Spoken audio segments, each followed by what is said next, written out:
আসসালামু আলাইকুম pro Brazil football fans. দর্শক, আপনারা সকলে জানেন আজকে সকালে ব্রাজিল আরও একবার কোয়ার্টার ফাইনাল থেকে বিদায় নিয়েছেন কোপা আমেরিকার মঞ্চে।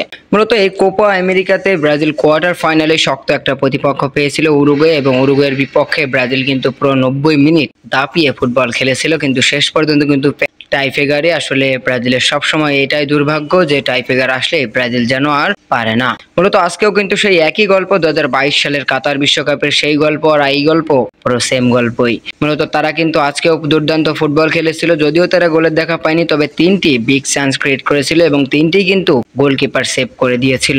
অপরদিকে কিন্তু পুরো 90 মিনিটে ব্রাজিলের গোলকিপার অ্যালিসনের কাছে একটিও কিন্তু শট অন টার্গেটে বল রাখতে পারেনি উরুগুয়েন অ্যাটাকাররা। কিন্তু শেষ পর্যন্ত ব্রাজিলকে এইভাবে হারতে হবে, এটা অনেকটাই হতাশার একটা ব্যাপার। হতাশ হয়েছেন অনেক ব্রাজিলিয়ান সমর্থকেরা, হতাশ হয়েছেন অনেক ব্রাজিলিয়ান লিজেন্ডারি ফুটবলাররা। আর ব্রাজিলিয়ান ফুটবলারদের চেহারার দিকে তাকালেই তো বুঝতে পারছেন তারা কি পরিমাণ হতাশ হয়েছেন।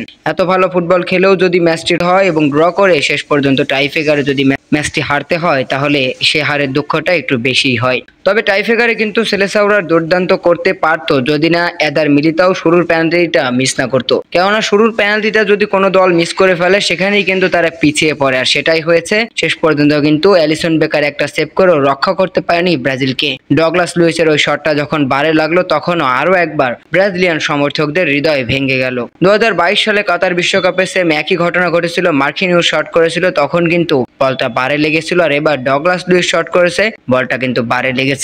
আমি নির্দিষ্টভাবে কোনো প্লেয়ারকে আসলে দোষারোপ করতে চাই না, আমি কোনো খেলোয়াড়দের ওপরই দোষ চাপাতে চাই না, কারণ আমি একজন সমর্থক। আমি তাদের খেলা দেখি, তাদের উপভোগ করি এবং তাদের জন্যই আমি আনন্দ পাই এবং তাদের জন্যই আমি দুঃখ পাই। তো এটা স্বাভাবিক। ফুটবল খেলা এমন একটা খেলা যেখানে আপনি সমর্থন করবেন যে কোনো একটা দলকে, আপনাকে কিন্তু ট্রলের শিকারও হতে হবে, অপরদিকে কিন্তু আপনি একসময় আনন্দও পাবেন। তো এই ব্রাজিল দলটা কিন্তু এখন আস্তে আস্তে হারিয়ে যাচ্ছে এমনটা মনে হচ্ছে আপনাদের। তো এই ব্রাজিল দলের প্রতি কিন্তু আস্থা এবং ভরসা রাখতে হবে যারা ব্রাজিলিয়ান ফ্যান। অবশ্যই ব্রাজিল আবারও কামব্যাক করবে খুব ভালোভাবেই। তো দর্শক, আজকের ম্যাচের পর আপনার অনুভূতিটা কেমন অবশ্যই জানিয়ে দিতে পারেন আমাদের ভিডিওর কমেন্ট বক্সে।